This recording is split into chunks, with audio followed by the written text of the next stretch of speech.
Too little too. The Bliss Business Podcast, the show about empathy, connection, and consciousness in business. Today's episode is brought to you by Zero Company, your paid search, social media, and programmatic ad experts. So, Kyle, you were on the list for the Tesla Cybertruck there, and they said a couple minor tweaks, white interior, founder's badge, some merch, and small price increase, right? What was that? A slight price increase of $39,000. That was on top of the normal inflationary hikes that had already occurred. I mean, you want an example of a company without empathy. I know you've been waiting 4 years and we've been promising this to you, and it's ready with just a few minor adjustments.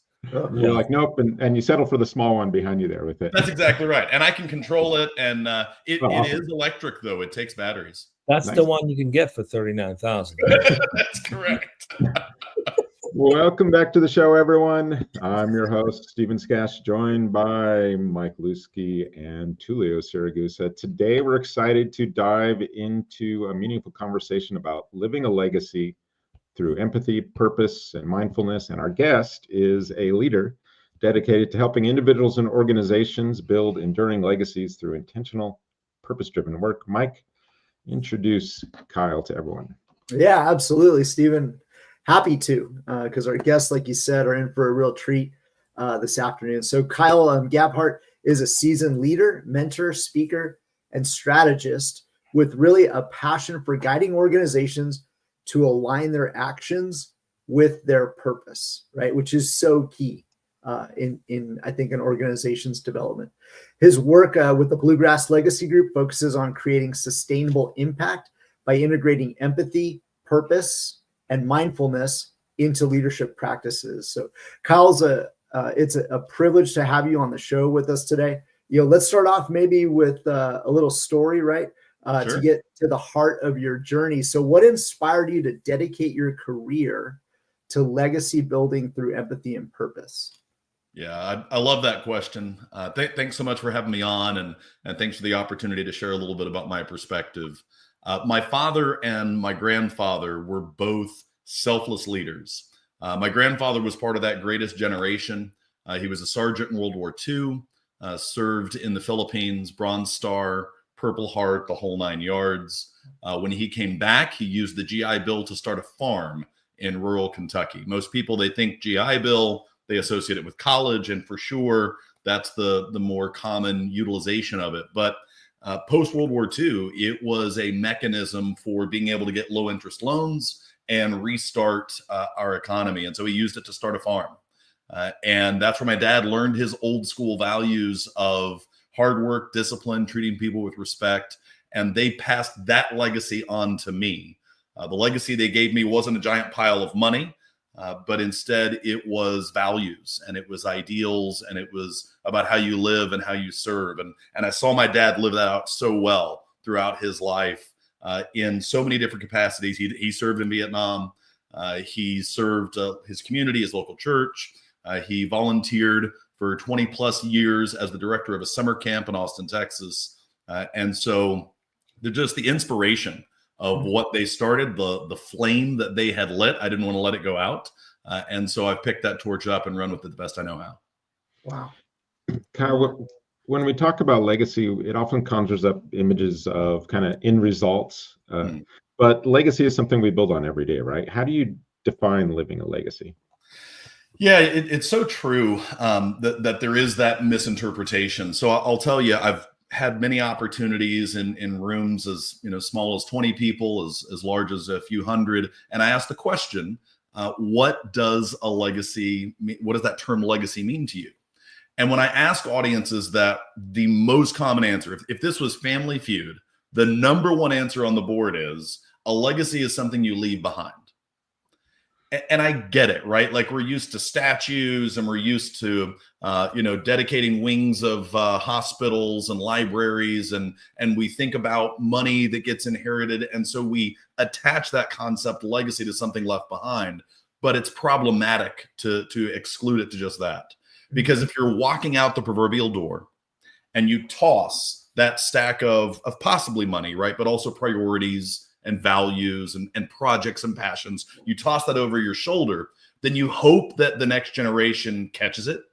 You hope that when they catch it, they have some notion of what they ought to do with it. And it's a real risk because they may misunderstand. They may not know how to hold and handle that legacy well. And so when you pivot to living a legacy rather than leaving it, then you have the opportunity to mentor and to guide and to ensure that that next generation understands what it means to carry that mission on, and you have that opportunity to coach and facilitate and drive and really see the fruits of what you've invested in. I love that definition, Kyle. Legacy should be an intentional journey, not just some outcome. And speaking of journeys, I know you've been working on a project close to your heart, and this is actually your second book, right? And so can you tell us a little about the Canteen? I love the name. Yeah, you bet. It specifically talks about your experiences in Africa as a 19-year-old shaping your personal legacy. Tell us about that. Yeah, no, thank you so much. I'm thrilled to talk about it. So when I was 19, I had a unique opportunity to spend some time in Africa. So that was there for a month. I had a native translator. We backpacked into remote villages. I slept on the ground in a tent. It was incredible. And it really shaped my perspective on what, on wealth. It shaped my perspective on gratitude. It shaped my perspective on just how crucial it is to stop and smell the proverbial roses. In Western culture, we're so quick to move on to the next thing, right? We're so eager to conquer and achieve, and things just move at a dramatically different pace in other parts of the world. In my case, it was a little bit of time in South Africa, and then the most impactful time was in the bush in Zimbabwe. And it's been 26 years. Hardly a day goes by I don't think about the things I learned while I was there, and the impact that it made, and the just profound way that it shaped my perspective on life, the universe, and everything. That's a super powerful, story, Colin. I think it's interesting, right?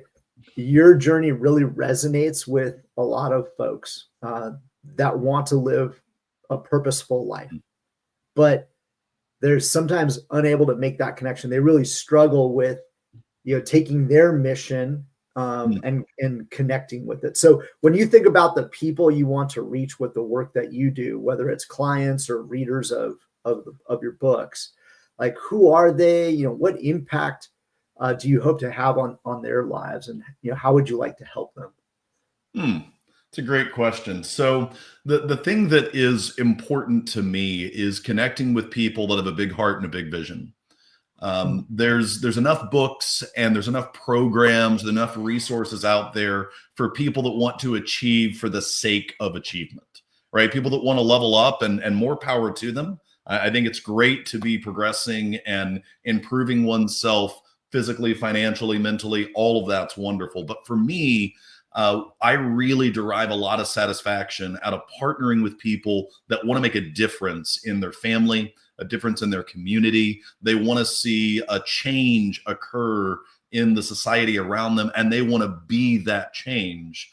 And so I'm excited about any chance I have, whether it's one person or a room full of people, an entire organization, to be able to speak to them about legacy, to speak to them about purpose. I am really passionate about the Canteen, but I'll tell you my book prior to that, that's there perched over my shoulder, is Legends Don't Retire and Neither Should You.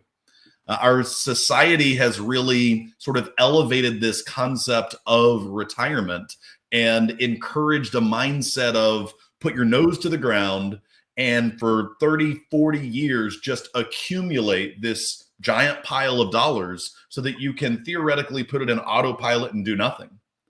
And I can't tell you how many times I've seen people follow that playbook and then realize how hollow it is. And within a few months, they're miserable.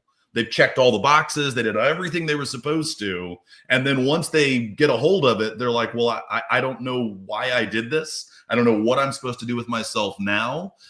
And so it's important that we not just retire from something, we retire to something. And so we need to always be thinking about that purpose, that impact, and what we're going to do in terms of adding value to the lives of those around us. And so I'm really excited about helping people get clarity on that. Yeah, I feel like my grandfather retired for maybe a hot minute. That was about it. He was just like, no, this isn't working. So he built like this wood shop in his backyard, and because he was like a machinist growing up, and he could just eyeball things really well, like a talent beyond anything I've got. But yeah, he's one who told me a long time ago. He's like, hey, after he had done this for us, whatever you do in life, do it with love, whatever work you're doing. And because I think that's kind of where he really figured that out, was later when he kind of retired and just said, well, what am I going to do? And he decided to do stuff he loves. And I know there's a lot of people out there that would love to do that. So how are you going out and trying to spread this message? Are you, going speaking engagements, storytelling? What are you doing to help more people not end up into that situation? Basically anybody that makes eye contact with me, I stop and talk to them about it. And so sometimes that's, a random person at the grocery store. And in other cases, it's from a stage. And I think most people, when you do that, they respond, right? They're going to respond kind of right away. It's a conversation you aren't really thinking about. But then when you just talk to even a complete stranger, right, you get like this really sort of meaningful conversation, right? That's your experience, right? Oh, 100%. School's in session, Kyle, so we're taking notes here. No Super. I mean, it's sometimes it is simple things like I really get tickled at opportunities to disrupt people's patterns, right? So the whole like, hi, how you doing? Fine. Great. How's your day? Fine. Great. Like we've got all of these platitudes. And I just love to interrupt those any chance I get and throw a curveball where people have to stop and think and go, oh, goodness, what? Okay, that I've not heard that response. The one that has become so much of a default for me, but it continues to surprise people, is I'll be like at a checkout at the grocery and they'll ask how my day is. And I think they're expecting me to say fine. And I'll say, it's spectacular. How's yours? Or it's fantastic. And they'll just A, the energy, and B, a completely different word that has more than one syllable. And they just like are taken aback and go, oh, that's really great to hear. And it's fascinating how when we get out of the ruts, even just the language ruts that we're accustomed to, how it changes things. Oh, 100. It's funny you say that. So I use fantastic as well. Here's another one for your repertoire. Fantabulous. Oh, I love that. I will definitely utilize it. It'll throw people back. Obviously, it could be in the intonation when you say it, right? It could be like said with a little sarcasm, but for the most part, it's a happy, excited, fantastic. Living the dream. But you're absolutely right. Mike, when you're ready to level up after fantabulous, you go with splendiferous. It starts with the word splendid, and then you just run with it from there. I need a ranking of these so I can kind of just throttle them up and see how much I throttle people. If you're wearing a mauve color shirt, you could say I'm marvelous. I like it. I see what you did there. Hey Kyle, earlier you talked kind of about the pace that we kind of live in, and the speed of things, and from a leader standpoint, like, we're often just, what's next? Sure. Why is mindfulness so essential to legacy building, and how can leaders kind of practice it in meaningful ways to get out of that, like you said, that rut, or that, kind of what's next constantly? Yeah, it's such an important question. So there's so many examples of people in a rush and the damaging effects. One of the most profound stories to me, you may have heard. So back in 1979, there was a pretty famous crash in New Zealand. It actually happened in Antarctica. They had a plane that had taken off and was going sightseeing. And it was a pretty routine thing that had been done countless times. And, you plug it in and the plane knows how to get there based off of the coordinates. and they dropped 2,000 feet so you could get a better view. Very common thing that happens. Plane crashes right into the side of a mountain. All 270 something souls pass away. And come to find out, there was a minor adjustment that had been made in the navigation system so that those coordinates were off by something infinitesimal like 2 degrees. And so what started at the very beginning of the journey, being off by a couple degrees, no big deal. But you spread that out over time, and the compounding effect of being off by a couple of degrees is the difference of being where you want to be and having an amazing experience, or absolutely crashing and burning. And that's what we don't want to have happen in our families, our communities, and our businesses. And so you ask about practical steps, and I'll give you one that we've been using for a few years now. It's called Go Big. BIG is an acronym. It stands for Begin in Gratitude. So I start every team meeting. I start every client meeting. I start every dinner with my family, much to their chagrin, with the very simple question, what are you grateful for today? And so we just take a little bit of time going through that. And I will tell you, if you decide to implement this, particularly if you do it with family, there's a tendency to get some platitude type answers initially. And what you do is you stick to your guns and you just don't let them repeat anything. So when my kids were younger, it was okay for them to be grateful for the dog and grateful for the Xbox, but you get to do that one time. And then after you rattle through all the platitudes, now you better start actually thinking of something fresh. And the powerful thing is it then spills over into everyday life because they know, Dad's going to ask us what we're grateful for. We thought it was only going to last a couple of weeks, but he's actually sticking with this thing. So I guess I better come up with something because he's not going to let me say once again that I'm grateful for my skateboard. So, all right. And now they're looking throughout their day for the thing they're grateful for. And so that attitude and heart of gratitude has been really powerful, again, at our dinner table, within our team, and then in client experiences as well. And they've done it also. So clients now are coming to meetings, and when I ask them the Go Big question, they light up and they're like, I knew you were going to ask that, and I've been waiting to tell you this. Yeah, I mean, I'm listening to you about the airplane, and I've actually sat in the cockpit of a plane that has a pitch wheel that you have to keep turning to stay on the horizon. And I remember asking the pilot, because I had the ability to sit there, and I was like, why do we have to do this? Like, because if you don't, the plane's going to go straight to the ground. The earth is round, so you have to keep going up. So it's pretty intentional in terms of what needed to be done there. And this brings me to this idea that you keep talking about, even in mindfulness. It really goes back to being intentional, intentional about how we communicate and build relationships.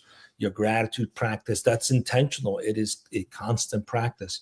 So in your opinion, what does success look like in your mission? I've heard a lot of speakers in the past, like, I want to bless 1 million people. I have one of my old mentors, Dave Meltzer, is like, I want to reach 1 billion people, It's a big mission, right? So, through your book, through your leadership work, through your speaking, through your community impact, what does success look like for you? What does that living legacy look like for you? Just curious to see what you're trying to impact. Sure. So if I was part of a 12-step program, I'm a recovering performance-aholic. And I have just in the last year, really 6 months, come to embrace and accept that to the point of I am now intentionally avoiding anything that feels like traditional success metrics that I would have a tendency to measure myself by or measure others by. And again, going back to an earlier comment, for people that are on that wheel and are enjoying the climb, like, more power to you. I don't want to take anything away from you on that. But I will tell you that if I personally was measuring something like book sales or size of the audience or number of people that I consult, that it will quickly become about the numbers for me in my experience over my life. And I just can't do that anymore. So instead, I just aim to take advantage of every at-bat that is given to me and not worry about how large the plate is that I have the opportunity to stand to. I love your definition of redefining what success looks like.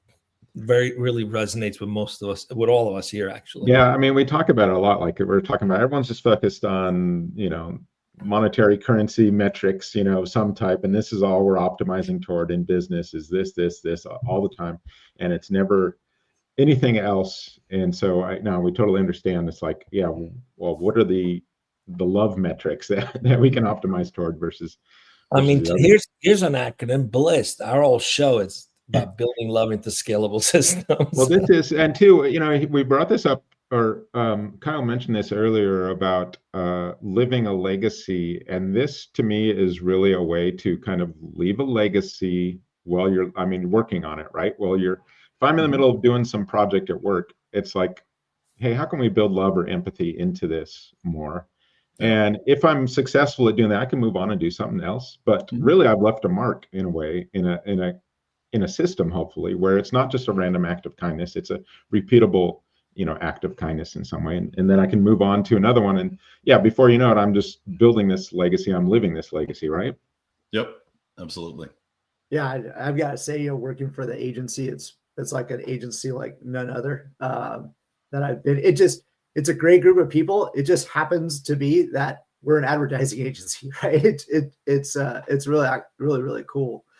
And even like this podcast, I think we've had guests that have come on and, they've asked in the past, like, so how many followers do you have now?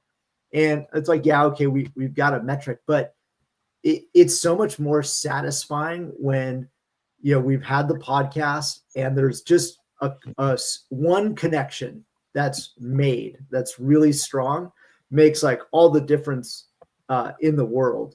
And it's just, it may not be possible to, make connections like that in mass. It's almost contrary, to each other. It's funny, when I studied in school, mass communications and then like interpersonal communications. And, it was what took place in a small group. You never applied any of those techniques in like mass communications, right? Because there's just this huge dichotomy between the two. So, but let's talk a little bit more, Kyle, about communication and ways to communicate. So what have been some of the ways or areas that you've employed to, try to tell your story to inspire people that, maybe our audience who's listening will want to try?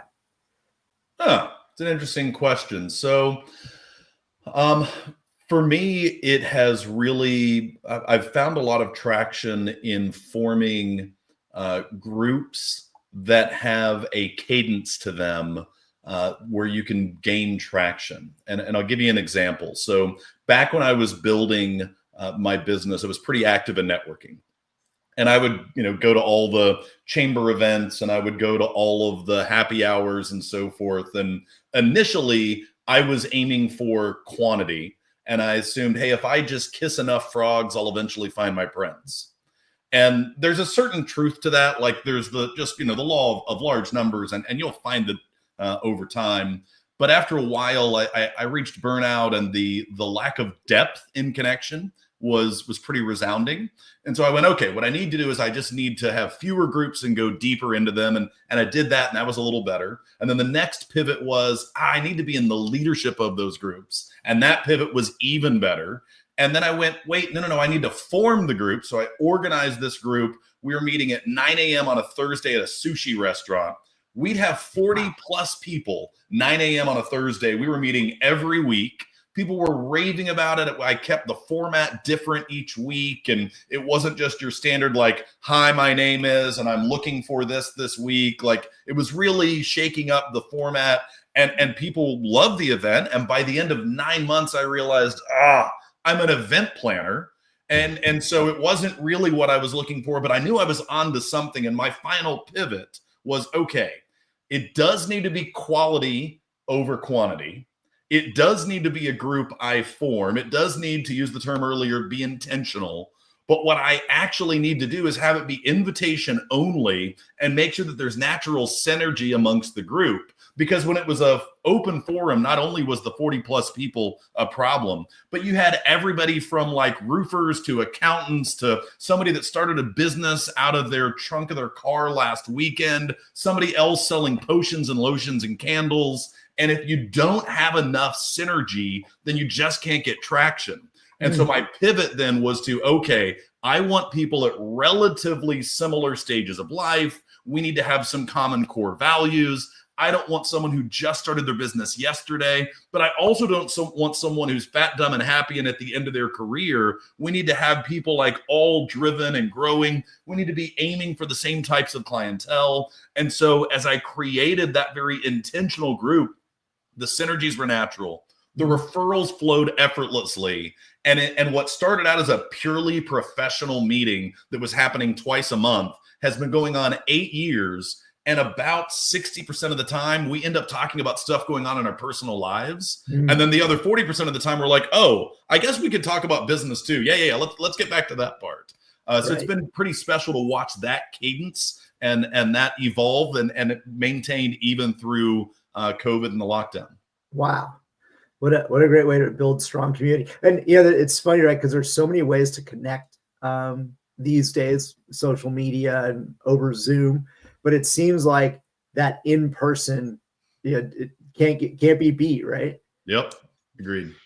I mean, yeah, if you're gonna be in person, make it meaningful, right? I think that's kind of like you were talking about with the networking. It's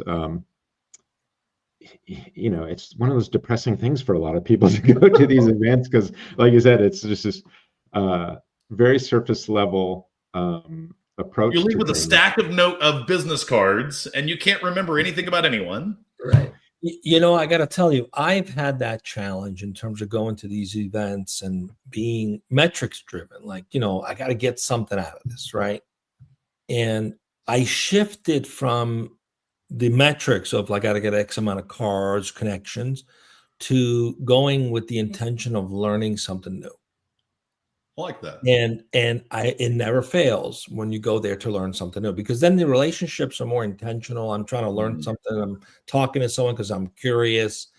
And I found that those metrics actually improve without even trying to improve them, just by focusing on connection and learning and being curious.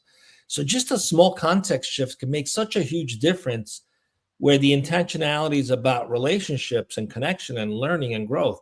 And then everything else just seems to align when you do that. No doubt. Yeah, I think if you're focusing on more about true connection, right? I mean, that's more of you've got this curiosity that can help you bridge that and sort of develop this true connection. So, Kyle, this is that's one of those obstacles. How do we overcome, this sort of networking scenario? For leaders that are trying to lead with empathy, purpose, and mindfulness, what are some of the other challenges that you see them facing? They never get quiet.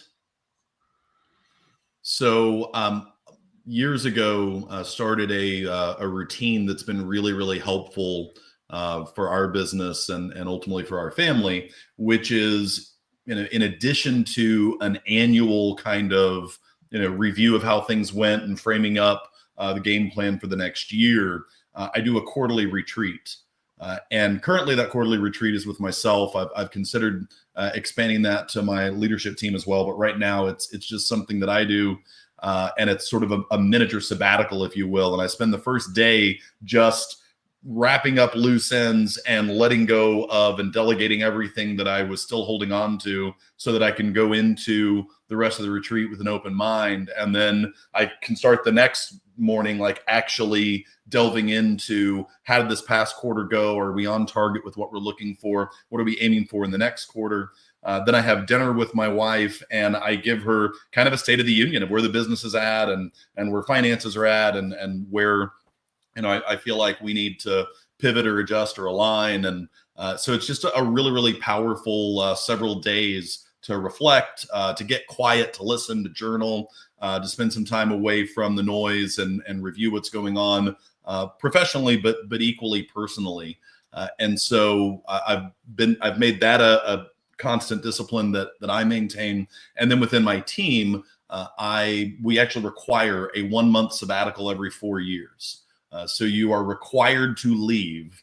You're not allowed to be connected to Slack. You're not allowed to check email. You're not allowed to break it up. It's not an excuse to take 4 separate 1-week vacations. You have to leave for a month, go away. And after 10 days, you may not know what to do with yourself. And we're okay with that. Like, you need to figure that out.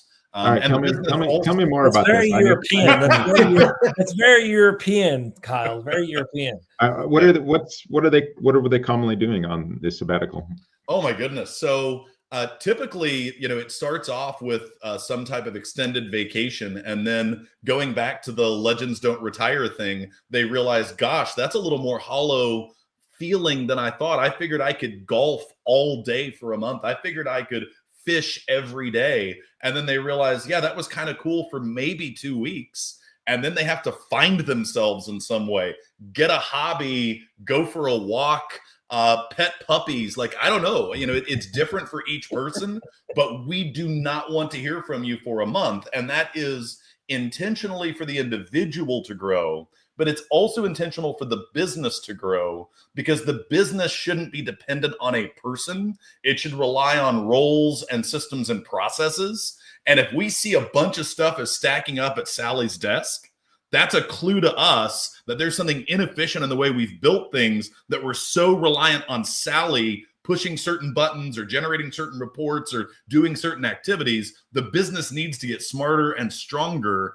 and free itself and free Sally from being that button pusher, and instead allow us to maximize everybody and have the ability to grow beyond just, I want job security and I'm going to dig in my heels and sit here at this desk and keep doing the same thing for 25 years. We have an audience question, but before we do that, I wanted to just add something. I love the willingness to experiment with non-traditional ways of doing things. Yeah. And it's surprising the results you get. I experimented for 3 years in a row, working 4 days weeks an entire summer. Yeah. And this was a company that was private equity owned, growing, $1 billion, goals. And I was the most productive I had ever been in 35 years, working 4 days a week, because I can actually recoup in those 3 days enough energy to be so focused. Yes. And I'd work 10 hours, whatever, in those 4 days. So it's like I got the equivalent of a full week, but it's just amazing what happens when you get enough downtime. So let's go to our audience question here. For sure. So we got a comment on LinkedIn. Great conversation, Kyle. What would you say are the most common mistakes that could throw us off our life goals? Great question. I love that question. I would say it's taking cues on what your life goals should be from other people that aren't you. Wow. Yeah, I like that too. I mean, I think we're programmed to think this is what we should want, right, from other people. Yep. A lot of times, and it's like, well, we should really be questioning everything all the time. I bookmarked that comment, by the way, Kyle. Yeah. Yeah, versus getting into that rut like you're talking. Kyle, I always ask this question, so I'm going to ask it to you. What role do you think love plays in business? Not enough. Wait, ask that again, Stephen, because I want to bookmark this one too. We're collecting all these, so that was good. Yeah, I mean, the problem is that that love isn't something that you can measure. It isn't something you can weigh. And outside of certain business models, it's not something that you can monetize. And so I think that the problem is that we don't often enough factor in the human element of it. And when we do, it catches us off guard, right? So as much fun as people poke at Chick-fil-A and the My Pleasure, commentary that they have, it's a signal disruptor, going back to a comment that was made earlier. And it's one that aims, even just in a small way, to indicate, hey, I care about you. I value you. I'm interested in making your life better, easier in some fashion. And that's an example of applying love into the ethos of a business, and people notice it. And it stands out from the tendency that we have in business to be cold and heartless and self-serving. So I'm going to go back to my original answer, which is not enough. But I'm going to say that to the extent that leaders are willing to take a step out and apply love and empathy as a core lens through which they view their team and then ultimately view those they serve, it's going to be a game changer. Do you think we're making progress there? Yeah, I would say that in pockets we are. I don't think any of that permeates to Capitol Hill, unfortunately. But I'd say within local communities, I'm definitely seeing that. Yeah, I think I'd agree too with that. Yeah. Kyle, let's talk a little bit real quick. You've got the book, The Canteen, coming out. Tell us a little bit about that and when it's coming out. I appreciate you asking. So I'll give you hopefully enough of a teaser without spoiling it. It's called The Canteen because I had one particularly pivotal day where we were hiking the vast majority of the day. And I'm a city slicker, born and raised in the Fort Worth, Dallas Metroplex. And I was in decent shape at 19, but I wasn't used to hiking all day long. And there was this pretty significant point where my translator got lost. And this is 1999. So this is pre-GPS phones that can get you wherever you need to be kind of thing. And I'm literally thinking to myself, I'm going to die on this mountain. And I had one swig of water left in my canteen. And I had made a deal with myself that once we found the village that we were going to stay in that night, that then I would drink that last swig of water. And in so doing, I would render my own salvation. And I would submit to you that each of us has a metaphorical canteen that we clutch onto in order to pull ourselves up by our bootstraps, in order to deliver our own salvation in one form or another. And it might be that you're relying on your talent, or you're relying on the bank account balance, or you're relying on your resume or your pedigree or whatever it is, but it's hollow. And if you continue to clutch onto that, your hands will be gripping too tightly to that they won't be open and available to receive the things that are around you to receive. I'm going to onto that for a while. That's probably a good place to end on, people to think about. Kyle, where should people go to find out more about you and your work? Wonderful. If you ask the Google, there's only one Super Kyle, first name Kyle, last name Gabhart. So KyleGabhart.com is a good landing page, and will kind of point you to all the various places that I'm involved and accessible.